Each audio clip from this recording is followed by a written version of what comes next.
아침에 새벽을 열려 주었습니다. 오늘도 하나님께 감사하면서 영광의 삶을 삽시다. 오늘부터는 특별히 고린도후서 첫 시간이 되겠습니다. 그동안 고린도전서를 계속 몇 시간 걸려서 마치고 오늘부터 이제 고린도후서를 말씀드리고자 합니다. 다른 성경을 할까 하다가 내용상 연결해서 해야 합당할 것 같아서 고린도후서를 시작했습니다. 고린도후서는 고린도전서를 받고 난 다음에 거기에 대한 반응을 듣고 바울 사도가 다시 편지를 쓴 것입니다. 고린도전서는 여러분이 배우신 대로 전 내용이 책망이었어요. 책망. 고린도 교회의 여러 가지 은사도 많이 받고 신령한 체험도 많이 해서 뜨겁고 숫자도 많아서 왕성했고 물질적으로도 풍성해서 여러 면으로 갖춘 참으로 열심히 있는 교회였습니다. 그러나 고린도 교회는 그리스도 중심으로 나가지 않고 사람 중심으로 나감으로 인해서 하나님께서 주신 질서를 잃어버려 혼란 가운데서 누가 더 크냐 그런 다툼의 자리로 나가기 때문에 교회가 예수님의 모습을 보여주지 못했어요. 교회는 뭐니 해도 그리스도의 모습을 보여줘야 돼요. 교회를 가리켜서 그리스도의 몸된 교회라고 하지 않습니까? 그렇다면 예수님의 모습을 보여줘야죠. 어떤 분이 신문에 기고하기를 교회가 크냐 적으냐가 문제가 아니라 교회는 가족임을 바로 알아야 한다. 식구가 많다고 그 가정이 대단한 것이 아니고 또 식구가 적다고 해서 형편없는 가정이 아니다.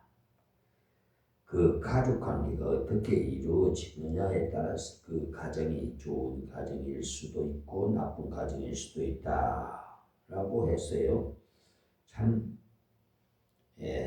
옳은 말씀을 하신 것 같아요. 식구가 심호병이 된다고 해도 늘 싸우는 집안이라서 평안이 없다면 아무것도 아니고 두 식구뿐이라도 서로 사랑하면서 진실하게 살아간다면 아름다운 가정인 거죠. 그러나 10명이 넘는데도 서로 사랑하고 도우면서 어려움을 극복해 나간다면 그 가정이야말로 더욱 귀한 가정이고요. 그와 같이 교회는 바로 그리스도를 나타내는 기관이기 때문에 교회 안에 한 사람 한 사람이 얼마나 그리스도를 닮았느냐에 따라서 그 교회가 평가됩니다. 교회 안에 그리스도 닮은 성도는 몇 안 되고 구원받은 것 같은데 살기는 꼭 세상 사람과 다를 바가 없다면 그 교회는 고린도 교회와 같은 교회가 되는 것입니다. 고린도 교회는 구원받지 못한 사람들만 모였다는 것이 아닙니다. 구원받은 사람들이 대부분이었으나 그 심령이 변화되지 못하고 그 삶이 변화되지 못하고 그들의 입술이 변화되지 못해서 큰 골치를 앓았던 겁니다. 그래서 고린도전서는 책망의 서신이었어요. 바울 사도가 그리스도를 대신해서 강한 책망을 했어요. 음행이 있다는 말을 들었음으로써 그런 사람은 교회에서 내쫓아라. 그렇게 책망을 하고요. 그리고 마지막으로 다시 복음적인 신앙을 점검하는 말씀을 함으로써 그리스도의 신앙이 바르게 교정되도록 교훈했어요. 그런데 그런 바울의 편지를 받고 두 가지 반응이 일어났는데요. 바울 사도의 말을 듣지에 심령이 겸손해서 맞아. 그러니까 바울의 사도의 그 말을 듣고는 심령이 이렇게 겸손해서 맞아, 우리가 이래서는 안 되지 하면서 철저하게 회개하고 또 잘못하고 있는 사람들과는 교제를 끊어야 한다 해서 말도 하지 않은 철저한 사람들이 있었어요. 반면에 어떤 완악한 사람들은 바울 사도 자기가 무엇인데 이래라 저래라 한단 말인가. 자기가 예수님을 만나기를 했나 예수님의 제자인가라고 하면서 바울 그의 사도권에 대한 도전까지 했어요. 지금도 꼭 이런 반응이 일어나요. 하나님의 말씀을 옳게 전했는데도 그 질문을 듣고는 회개하면 고쳐가는 사람이 있는가 하면 말씀을 듣고는 오히려 비판하면서 대적하는 사람도 혹 있어요. 그래서 바울 사도가 이런 두 가지 반응에 대해서 다시 써보낸 편지가 바로 고린도 후서입니다. 그러니까 바울의 서신을 받고 회개하는 사람들은 교회가 받아주라고 했고요. 그리고 그런 사람들은 위로를 해줬어요. 그래서 첫 마디가 하나님은 모든 위로의 하나님이시니 그런 자들을 용납하라고 했어요. 반대로 바울 자기가 뭔데 이래라 저래라 한단 말인가 하는 사람들에게는 자기가 가서 하나하나 증거를 대서 심판하겠다고 했습니다. 내가 가지 않을 것처럼 생각하는 모양인데 나는 분명히 간다. 가서 회개하지 않는 자들은 반드시 심판하겠다라고 했어요. 왜 이런 말을 했느냐 하면은 바울 사도가 온다고 하는 아볼로파가 득세하고 있으니까 무슨 힘이 있을까라고 생각해서 회개하지 않는 잘못된 사람이 있었다 이 말입니다. 그래서 바울 사도가 내가 가지 않는 것은 너희를 위해서 가지 않는 것이지 갈 수 없어서 안 가는 것 아니다. 지금이라도 당장 가서 너희를 치리할 수 있다. 그러나 너희가 회개하고 돌아오기를 기다린다. 나는 아버지의 심정이다. 이렇게 가르친 거예요. 앞에서 이미 말씀드린 대로 고린도 후서는요, 고린도 전서를 받고 일어난 반응에 대해서 써보낸 서신입니다. 편지예요. 그래서 고린도 후서의 전체 제목을 어떤 분은 사도권의 변명이라고 하는데, 바울 자기야말로 하나님께로부터 부름받은 사도임을 상세하게 설명하고 있어요. 언제 쓰여졌느냐 하는 시기는 고린도 전서를 보낸 다음 1년쯤 지난 AD 57년이 되겠네요. 57년경으로 보고 있습니다. 또 기록 장소는 빌립보가 아니겠나 이렇게 보고 있고요. 고린도 후서의 특징은 말하자면은 눈물의 서신이라고 할 수 있어요. 그 내용이 너무나도 정서적이라서 질서에 약간의 결함이 있습니다. 사람이 눈물이 많으면 조리 있는 말을 잘 못하듯이 말이에요. 그러나 감동은 많습니다. 그렇지요. 대쪽같이 바른 말을 잘하는 사람의 말에는 감동이 적지요. 그래서 은혜 못 받는다고 꽃갱이 설교라고 그렇게 나가는 사람이 있어요. 그러나 두리둥실을 하면서도 속에서 우러나오는 마음을 가진 사람은 그만큼 감동을 잘 줘요. 그와 같이 고린도후서는 로마서와 같이 조리가 있는 것이 아니고 그야말로 다정다감한 내용으로 되어 있어요. 바울 사도가 어떤 면에서는요, 굉장히 차갑게 보여요. 저같이 말입니다. 저도 굉장히 냉정해요. 냉정할 때는 무서워요. 그냥 끊어버려요, 저는요. 고린도 후서를 읽어보면요, 그와는 달라요. 그야말로 다정다감해서 눈물을 흘리면서 썼음을 당장 알 수가 있어요. 말 중에 근심, 염려, 후회란 말이 많이 나오는데 그들을 위해서 근심을 했고 후회를 했다. 그러니 바울 사도도 우리와 똑같은 성정을 가진 사람이라 이 사실을 말합니다. 흔히 목사님 중에 믿음이 철저한 분들은 냉정한 성품일 것이다 이렇게 생각을 하는 경우가 많은데 대부분은 그렇지 않아요. 칼빈 같은 분은요, 진리에 어긋나는 것에 대해서는 그야말로 칼로 베듯이 합니다만 그러나 그분의 성격마저 그런 것은 아니에요. 제가 그분의 전기를 읽어보니까 그렇지 않습니다. 역시 그리스도를 닮은 분이시라. 보통 사람과는 달라서 사랑이 많은 분이. 바울 사도도 마찬가지예요. 이단이나 비진리에 대해서는 사정없이 칼이라 끊어내요. 그러나 회개하고 하나님께로 돌아오는 자에게는 위로하고 용납하고 그들을 새롭게 하고자 노력을 했습니다. 고린도 후서의 그 특징이 바로 그런 거예요. 밖에는 굉장히 천둥 번개가 막 치는 거 보니까 오늘 비가 좀 올 것 같습니다. 하나님께서 무엇인가 진노하셨나 모르겠습니다만 오늘 본문은 11절까지 읽어드렸습니다만 시간이 되는 대로 하고자 합니다. 1절에서 11절까지의 제목은 3절에 나오는 말씀 그대로 모든 위로의 하나님이라고 보시면 되겠어요. 우리가 하나님을 정말 바로 알면 하나님이야말로 모든 경우에 우리를 위로해 주시는 분이심을 알 수 있어요. 그 사실을 바로 안다면 하나님을 멀리할 필요가 없습니다. 우리가 부족할 때나 우리가 잘못되었을 때도 위로하시는 아버지 하나님이시라는 사실을 바로 아십시오. 지금 많은 자녀들이 부모의 진정한 사랑을 이해하지 못해서 문제가 생기면 부모에게 말하기를 싫어하고 친구에게 털어놓는 어리석은 짓을 하는데 부모님에 대한 오해에서 그런 행동이 나와요. 하나님에 대해서도 많은 사람들이 오해하고 있습니다.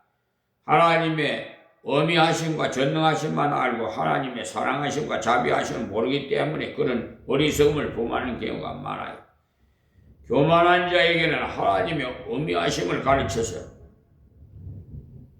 회개하도록 가르쳐야 하겠지만 낙심된 자에게는 하나님의 자비하심과 긍휼하심을 일깨워야 합니다. 그렇게 할 때 그가 다시 하나님께로 돌아오되 매를 맞아도 하나님 품에서 맡겠나이다라는 그런 자세로 돌아오게 되는 거예요. 바울 사도가 고린도 후서를 기록하게 된 것은요, 바울 사도의 강한 책망의 충고를 듣고 마음의 괴로움을 겪는 자에게 하나님께서는 회개하는 자를 결코 버리시지 않고 위로하시는 분이시라는 것을 가르쳐 주기 위함. 우리도 말이 자녀를 기르실 때 어려서 해초리를 때리면은 밖으로 도망가는 애가 있는가 하면은 오히려 부모 품으로 돌아와서 막 안겨요. 울면서. 그렇죠? 그러면 어떤 어린애가 제대로 된 어린애예요?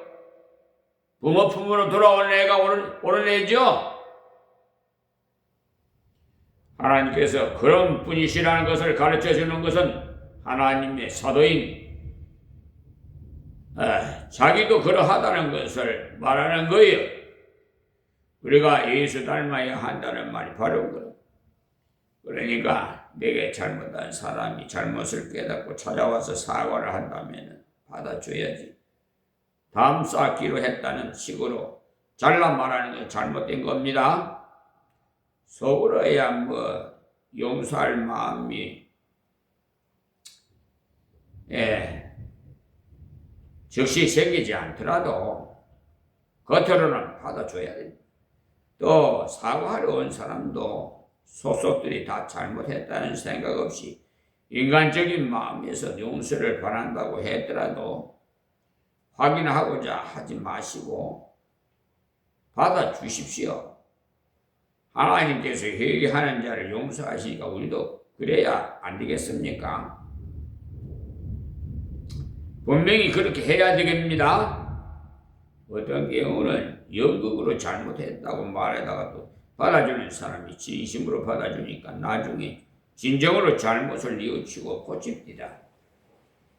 속으로는 다른 생각을 품고 겉으로 말했는데도 받아주는 사람이 너무나 진심으로 받아주니까 그런 사람을 속인다면 하나님께서 그냥 계시지 않겠다 싶어서 진심으로 뉘우치고 회개합니다.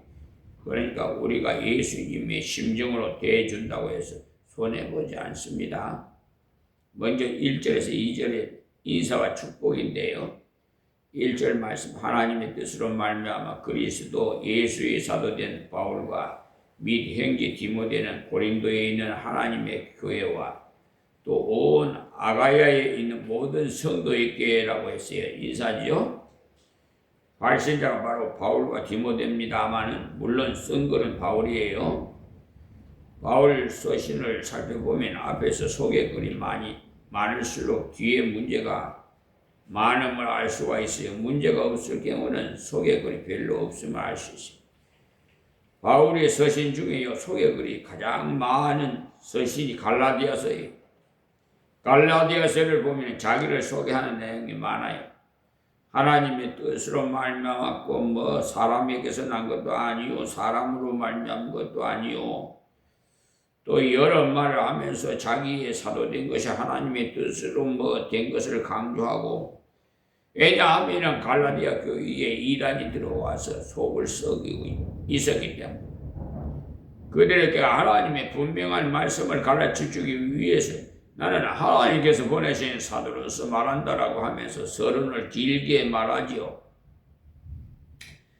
지금도 누구라도 그렇지요. 자기를 잘 알고 있는 사람 앞에서는 내가 누구라고 일일이 밝힐 필요가 전혀 없습니다. 그러나 자기에 대해서 약간이라도 의심하는 사람 앞에서는 신학교는 어느 신학교를 나왔고 안수는 어느 노예에서 받았고 등등 상세하게 밝혀주는 것이 현명해요.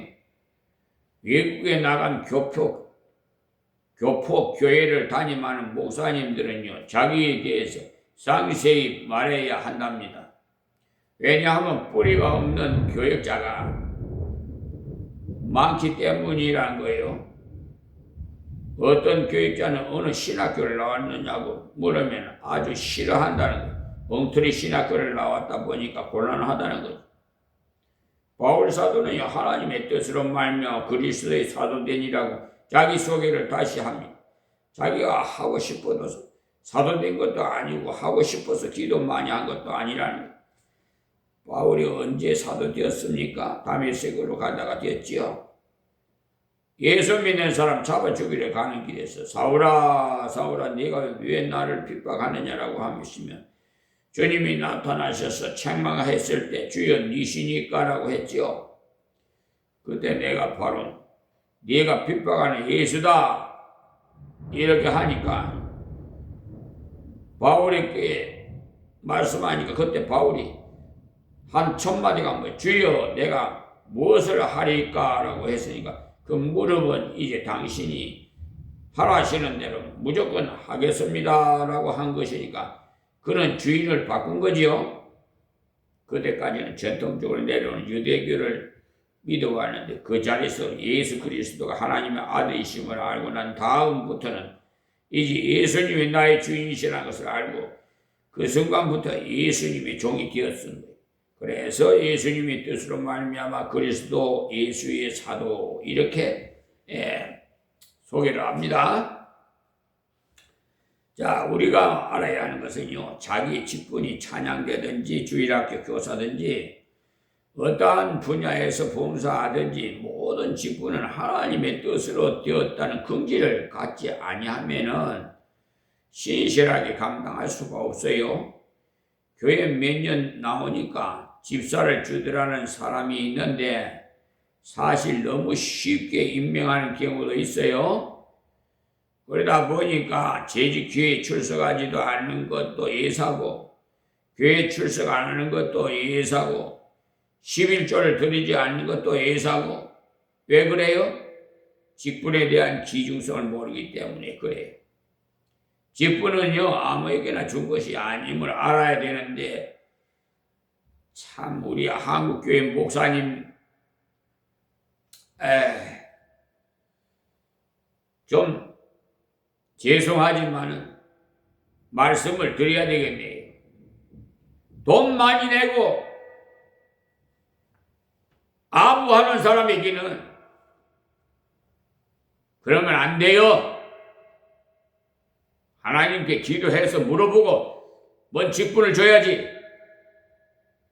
그러니까 자기 그게 세월세 장로한테 끌려나가지. 사실 바울 사도를 지도자로 받아들이는 사람보다 반대하는 사람이 더 많았지만 흔들리지 않고 꿋꿋하게 걸어가지. 하나님께서 불러주셨으니까 사람이 반대한다고 물러가겠느냐는 거지. 하나님께서 취소하지 않는 이상 걸어간다는 거지. 우리 다 그런 긍지를 가지십시오. 여러분이 임마누엘 교회에 오게 된 것도 다 하나님의 뜻으로 왔어요. 임마누엘 교회에서 직분받고 봉사하게 된 것 역시 하나님의 뜻으로 하나님의 계획에 이루어진 것이라는 사실을 아세요. 우연이 되었다고 생각한다면 사람이 천박해집니다. 오다 가다 되었다고 여길 테니까 말이에요. 예수 그리스도의 사도 된이라는 말씀은, 사도라는 것은 그리스도께서 특별히 메시지를 주셔서 보낸 사람을 말하는데, 바울이 바로 그리스도의 부르심을 받고 사도된 사람 아닙니까? 그러니까 바울과 디모데 같은 분은요, 직분의 사도지만 우리도 사명적으로 보면 세상으로 복음의 증인으로 보내는 그리스도의 사도예요. 평신도들도 교회 와서 하나님의 말씀을 받아서는 세상으로 보냄을 받았으니까, 그러니 예배 시간마다 마치면은 보냄을 받고 나간다는 사실을 알고 나가세요.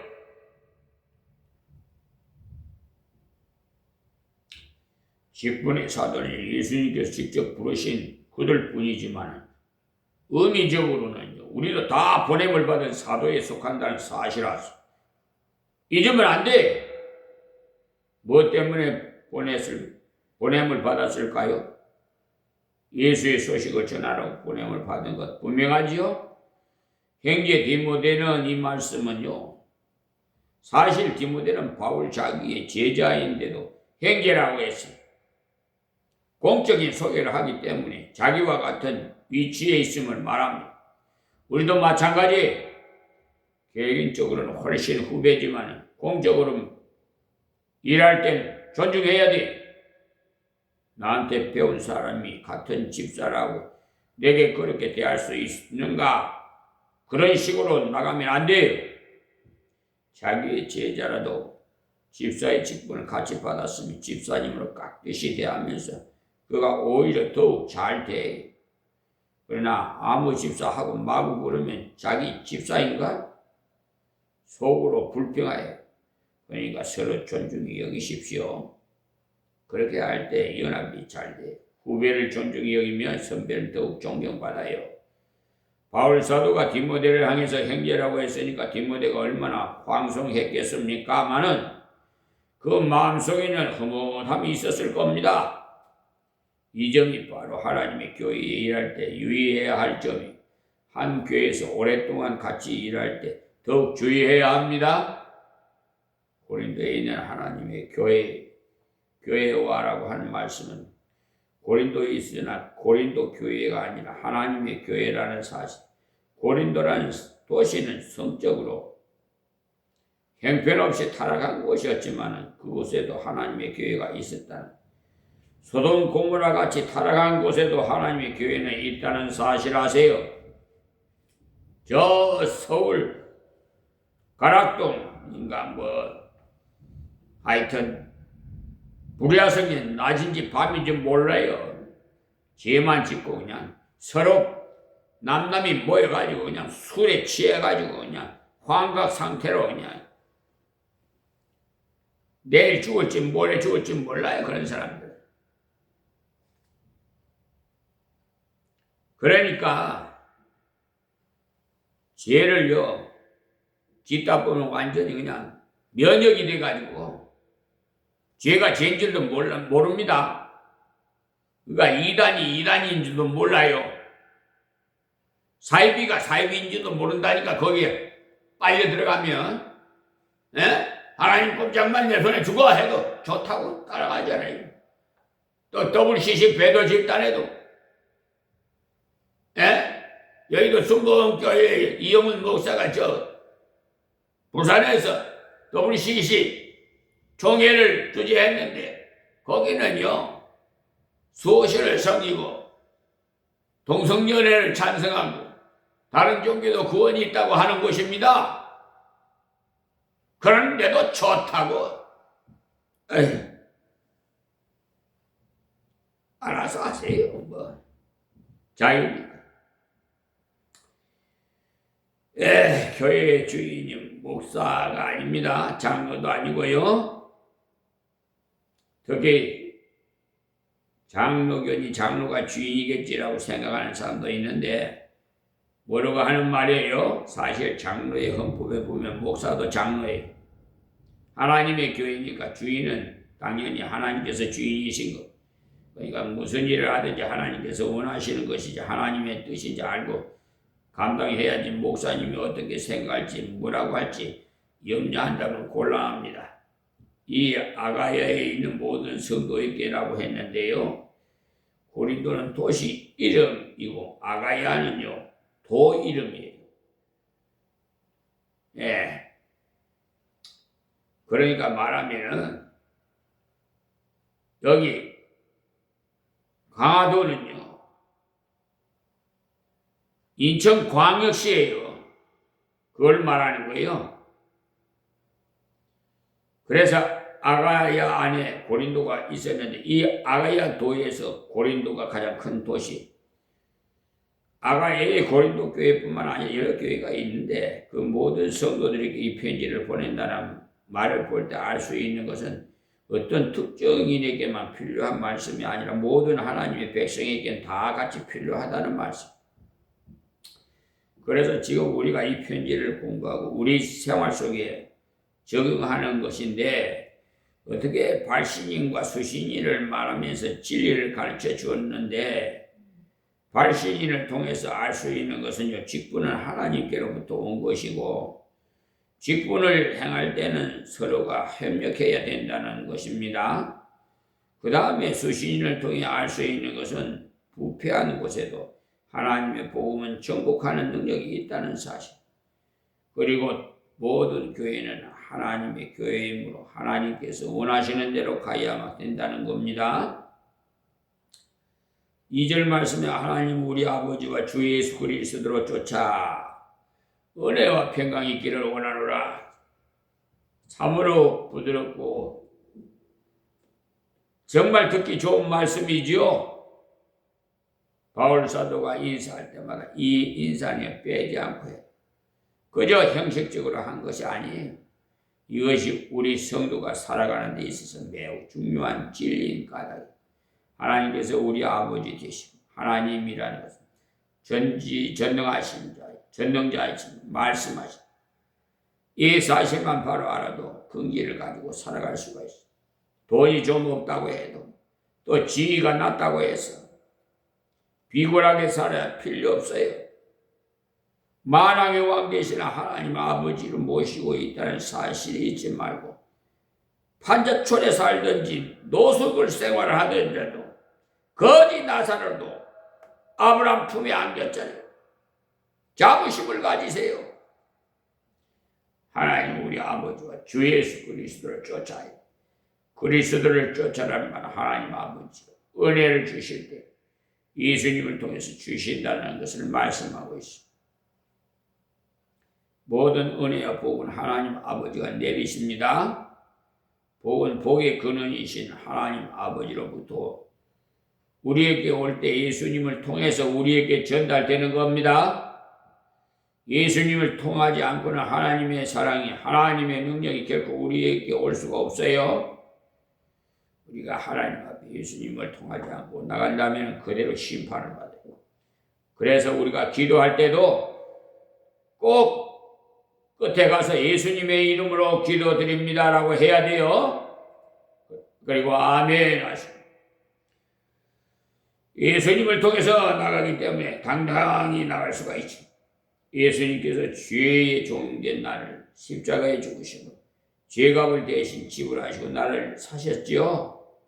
십자가에 보혈로 죄값을 지불하시고 나를 사셨으니까 예수님께 나의 주인이 되신 건 당연하죠. 그런데 감사한 것은 우리의 주인 되신 예수님께서는 포악하신 분이 아니시니까 감사하고 옛날에 노예 시장에 끌려 나온 노예들이요 새로운 주인이 누가 될지 좋은 사람인지 나쁜인지는 눈치를 살핀다는 거예요. 제가 엔틀란타 미국 가가지고 그쪽에 캘리포니아인가 무슨 남북 전쟁했던 그 장소에 박물관에도 갔다 왔어요. 가다가 노예 시장도 살펴보고 왔습니다. 우리 주인 되신 예수님 앞에서는요 눈치 살필 것 없어요. 노예는 일을 시키기 위해서 샀지만 예수님께서 우리를 자유케 하시려고 사셨습니다. 우리를 사랑해서 사셔서 자유케 하시고 그리고 사랑하는 아버지 앞으로 가도록 사셨다는 사실 아세요? 그리고 얼마나 감사합니까? 그래서 주 예수 그리스도라고 하십니다. 예수란 여러분이 이미 아시는 대로 구원자란 뜻이고 그리스도라는 말은 기름 부음 받은 분으로서 구세주란 뜻입니다. 예수는 개인적인 고유 명칭이고 그리스도는 예수님의 직분 이름입니다. 바울 사도가 그리스도를 쫓아 무엇을 특별히 강구했느냐 하면 은혜와 평강이 있기를 원하노라. 은혜와 평강이 있기를 강구했습니다. 예수님께서 우리에게 값없이 영생의 은혜를 주셨습니다. 낮에도 밤에도 언제나 성령을 선물로 주셨고 직분도 선물로 주시고 여러분이 받은 직분도 자기 보고 준 것 아니고 선물로 받은 여러분이 주님을 위해 일할 수 있는 재능과 능력과 물질도 선물이고 여러분의 자녀들도 다 선물이에요. 그 모든 것들 다 하나님께서부터 받는데 예수님을 통해서 온 겁니다. 이것을 깨달을 때 감사가 나오고 찬양이 나오는데 이 사실을 많은 사람이 깨닫지 못해서 문제입니다. 고린도전서 2장 12절에 보시면 우리가 세상의 영을 받지 아니하고 오직 하나님께로 온 성령을 받았으니 이는 우리로 하여금 하나님께서 우리에게 은혜로 주신 것들을 알게 하려 하심이라고 하셨어요. 성령이 아니고는 하나님께서 은혜로 모든 것을 주셨다는 것을 알지 못해요. 여러 가지 많은 것들을 받았으면서도 성령께서 감동해 주시지 않으면 하나님께서 은혜로 주셨다는 것을 모르고 불평, 원망 막 해대쳐요. 그리고 그러니까 무표정이고 무감각이고 우리가요 성령 충만 받아야 하는 이유가 바로 여기 있습니다. 성령께서 이것도 은혜요 저것도 은혜라는 것을 자꾸 깨닫게 해 주심으로써 감사가 나옵니다. 그러니까 은혜를 누림으로 만족합니다. 사람이라는 것은 은혜를 많이 받았다는 것을 알게 되면 대단히 만족하게 돼요. 은혜를 누가 받느냐? 선물을 누구에게 줍니까? 사랑하는 자에게 주지요. 여러분도 사랑하는 자에게 주잖아요. 그러니까 하나님께서 우리를 사랑하신다는 증표로 이런 선물 저런 선물 주시는데 성령께서 깨닫게 해 주셔야 알 수가 있어. 바울 사도가 이것을 기도해 주고 하나님이여 성령께서 이들을 감동하시고 이들 하나님의 은혜를 알게 하시고 이들에게 은혜를 더하소서라고 말합니다. 하나님 은혜를 알아야 평강이 있고 만족이 있다. 그래서 우리 성도는 평생 이 기도해야 됩니다. 무디 선생은요, 더 많은 은혜를 주시기를 계속해서 기도했다는 거예요. 왜 그러느냐 물으니까 너무나 부족하기 때문에 하나님이 더 많은 은혜를 주셔야 한다. 잘났기 때문에 은혜를 구하는 것이 아니에요. 잘난 사람은 이만하면 됐다고 생각함으로써 은혜를 구하지 않아요. 누가 그런 기도를 해요? 바리새인이 그런 기도하죠. 하나님 나는 11절 잘 바쳤고 금식도 많이 했고 저 뒤에 있는 사람처럼 죄도 짓지 않았습니다라는 그런 말을 나는 이만하니까 하나님께서 알아서 달라는 말이죠. 얼마나 교만합니까? 그런 사람이 은혜 필요 없어요. 지금도 그런 사람이 있어요. 율법주의에 빠져서 교회 봉사를 좀 했다 싶으면 하나님께서 알아서 하십시오. 주시지 않으시면 하나님 손에 대니까 이런 식으로 하는 사람이 있어. 그런 말 하는 거 보고 믿음 좋다고 여기는 분도 있는데 그것은 믿음이 좋은 것이 아니고 교만이에요. 하나님 앞에서는 그따위 말을 하면 안 돼요. 주님의 은혜가 아니면 성격적인 면허나 행위적인 면허나 잠시도 바르게 감당할 수가 없는 것이 우리 인생들이. 그래서 바울 사도가 편지를 쓸 때마다 더 많은 은혜를 깨달을 수 있기를 그래서 평강을 누리도록 기도해 줬어요. 사람은요 배경이 든든하면 평안해요. 백그라운드 나의 배경은 하나님 아버지. 뭐가 두렵습니까 이 세상에? 두려운 사람 아무도 없어요. 하나님 아버지를 배경으로 살아갈 때 무슨 염려가 있겠어요? 하나님께서 얼마나 나를 사랑하시고 계시는가 하는 이 사실을 알면 안정감 속에서 살아갈 수 있어요. 배경이 너무나 크니까. 바울 사도가 그것을 노리면서 살아가고 간절히 기도해주고 이것을 기도해주고는 바울 사도가 찬송을 부르요. 사실 내용을 알듯이 걱정스러운 것이 많은데도 찬송으로 시작해요. 그러니 여러분도 걱정스러운 일이 있을 때도 찬송부터 부르고 시작하십시오. 걱정스럽다고 해가지고 걱정에 관한 찬송을 부르려고 구슬픈 내용의 가사를 찾고는 내 마음에 꼭 든다고 하는데 그것은 처방이 잘못된 거예요. 그럴 때는 오히려 그 걱정을 이길 찬송이 없는지 찾아 부르세요. 바울 사도는 이때 암담한 것이 더 많았어. 골로교회 성도 중에 바울 자기가 무엇인데 우리 보고 이래라 저래라 한단 말인가? 그렇게 나오는 사람들이 있었으니까 그런 사람들을 생각하면 괘씸하지요. 그러나 그런 사람을 생각하지 않고 그런 사람을 주신 하나님을 바라보면서 하나님께서 왜 그런 사람을 내게 주셨는가 더 기도하게 하라고 더 근신하라고 하나님과 더 깊이 사귀라고 주신다는 사실을 알고 하나님 앞에 나가야 합니다. 그러니까 여러분에게 남다른 가시가 있다면 그 가시를 위해서 기도하세요. 그 가시를 감당할 수 없으면 하나님께서 제거해 주실 것이고 감당할 수 있으면 가시를 품고도 넉넉히 일할 수 있도록 은혜를 주십니다. 저에게도 가시가 많아요. 사도 바울처럼. 그렇지만 하나님께서 다 보호해 주십니다. 그의 걱정은 없어요. 주신 분도 여호와시요 거두가신 분도 여호와시지. 뭐가 염려 근심 걱정할 건 뭐가 있어요?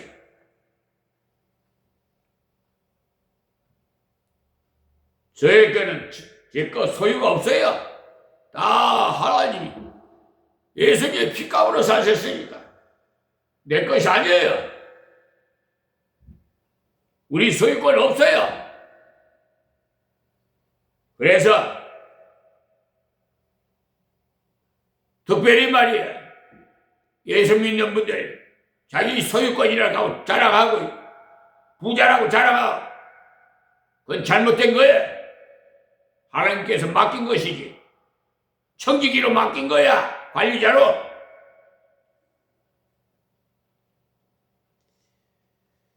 바울 사도가 원망하는 사람, 괴롭히는 사람이 있었지만 찬송할 수 있었던 것은 대적자를 주시는 하나님을 바라보았기 때문에 우리도 꼭 이 방법을 알아야 돼. 좋은 일이 생겼습니까? 좋은 일 주신 하나님을 바라보세요. 괴로운 일이 생겼습니까? 괴로운 일을 허용하신 하나님을 바라보세요. 문제가 생겼는데 하나님을 바라보면 깨달음이 옵니다. 아, 하나님께서 나를 이만큼 인정하셨구나. 내 신앙을 인정하시고 하나님께 이 괴로움을 허용하셨으니 믿음으로 이기리라. 주여 뚫고 나갈 힘을 주시고 뛰어넘을 힘을 주시옵소서라고 하나님께 구할 그런 담력이 넘치는 겁니다. 전 군 생활을 저 이사단에서 처음에 이사단의 구호가 삼보이사 구호에 산악이에요. 산악. 예? 구호가. 그래서 유격 훈련을 그냥 밥 먹듯이 해요. 여러분 유격 훈련 제대로 받아보면요 겁날 거 하나도 없어요.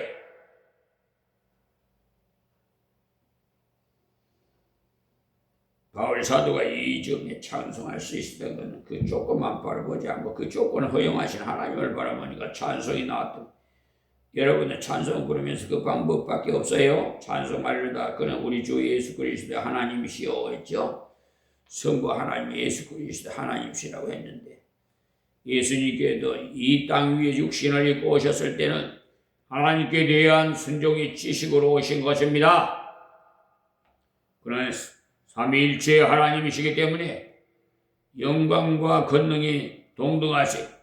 그러나 빌립보 2장에서 배운 대로 동등될 것임을 취할 것임으로 여기지 않으시고 사람이 형체를 입으시고 종으로 죽기까지 순종하였어요. 예수님께서 그리스도의 사명을 다 할 수 있도록 배우였어요.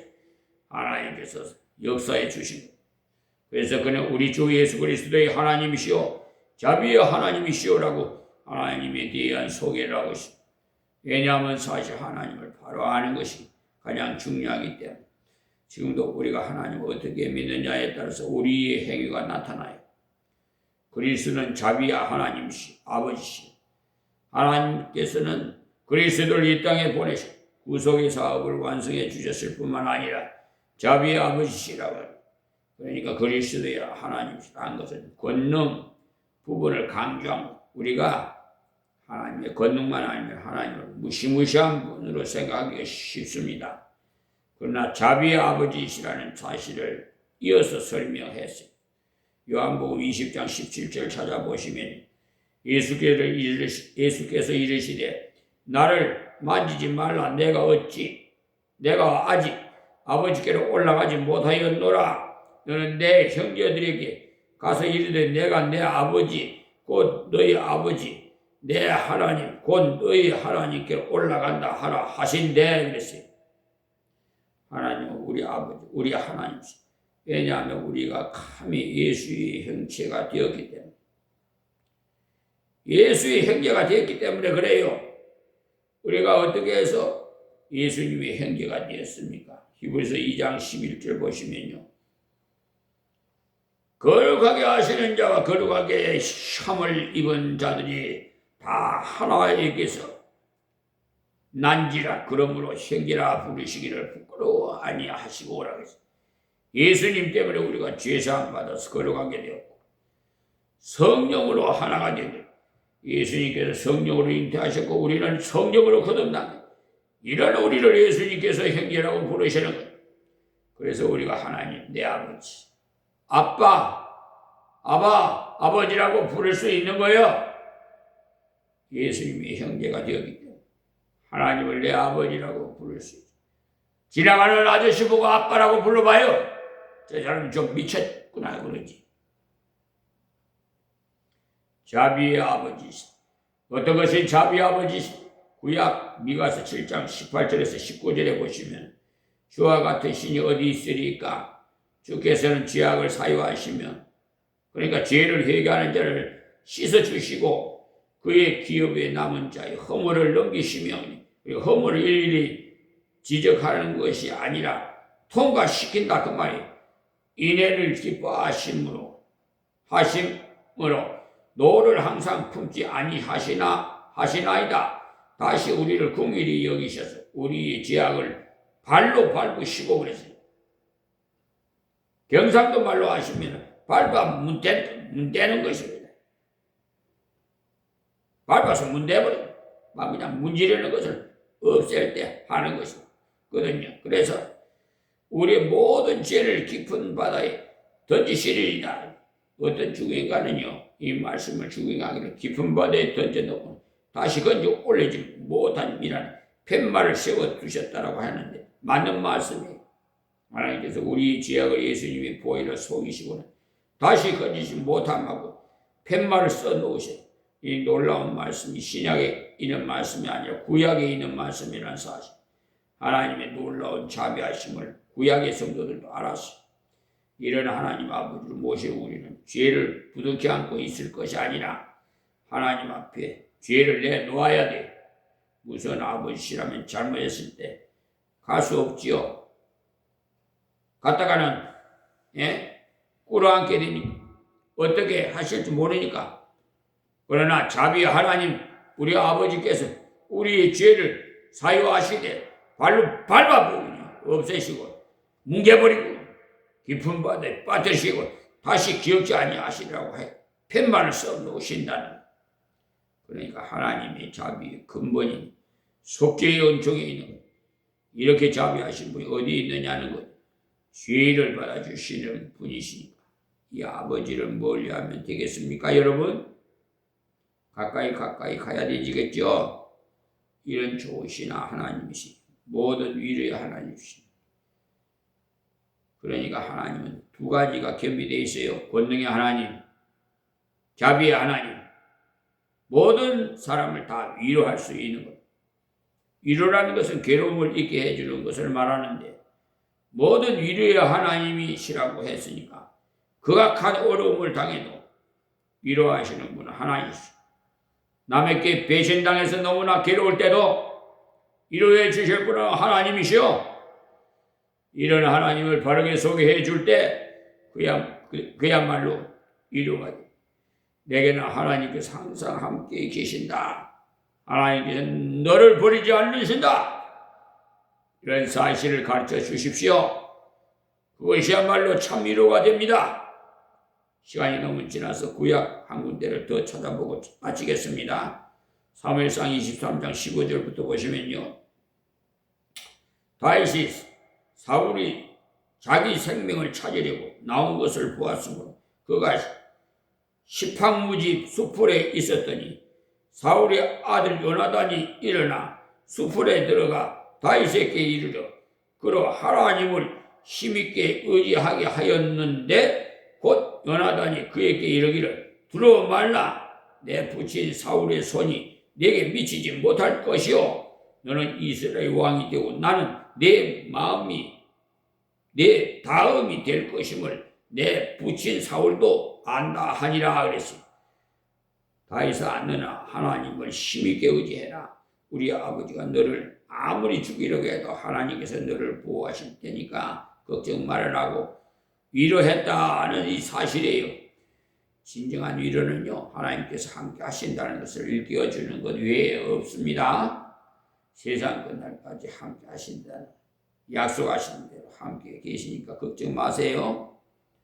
이것을 바로 가르쳐줘야 할 참 위로가 돼. 그래서 하나님 모든 위로의 하나님이시 되시는 겁니다.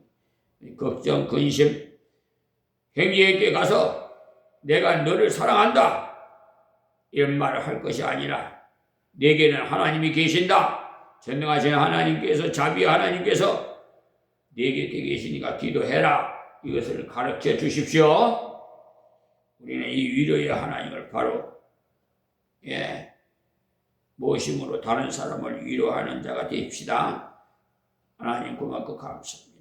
주신 말씀 전에 싸우니 아버지가 듣는 자마다 다 은혜되게 하옵시고 바른 길 가게 하소서. 하나님 기뻐하는 일을 할 수 있도록 전능하신 하나님을 위로의 하나님을 섬기면서 이 세상 다하는 날까지 감사 찬송하며 살아가게 하옵소서. 예수님의 이름으로 기도합니다. 아멘.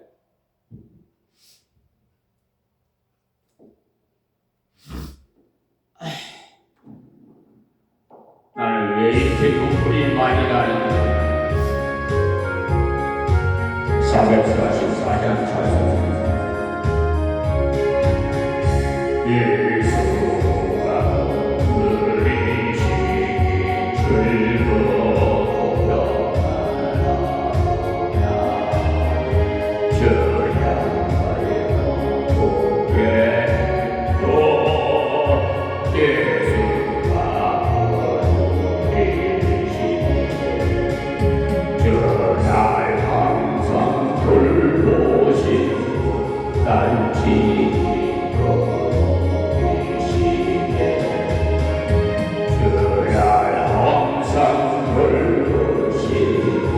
날 지키고 계시네. 때때로 나는 때때로 기도드리네. 공파주에 거느리고 평안할 때 거느리네. 전하 항상 돌보시고 날 지키고 계시네. 그날 항상 돌보시고 날 지키고 계시네. 내 손에 손을 붙잡고 천국에 올라가겠네.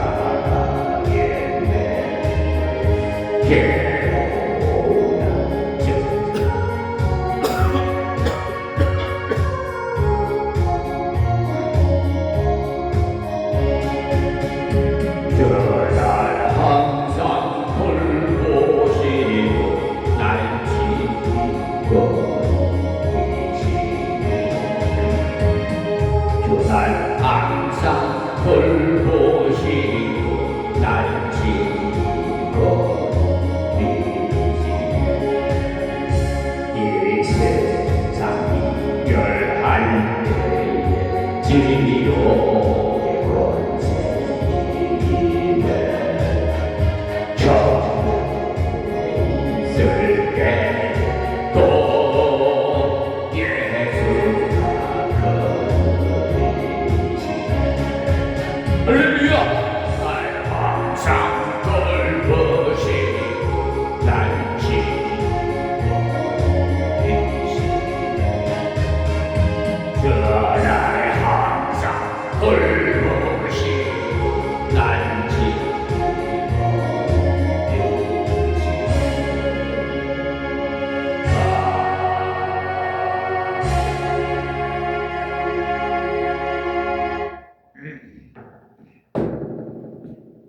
너무나 감기해서 막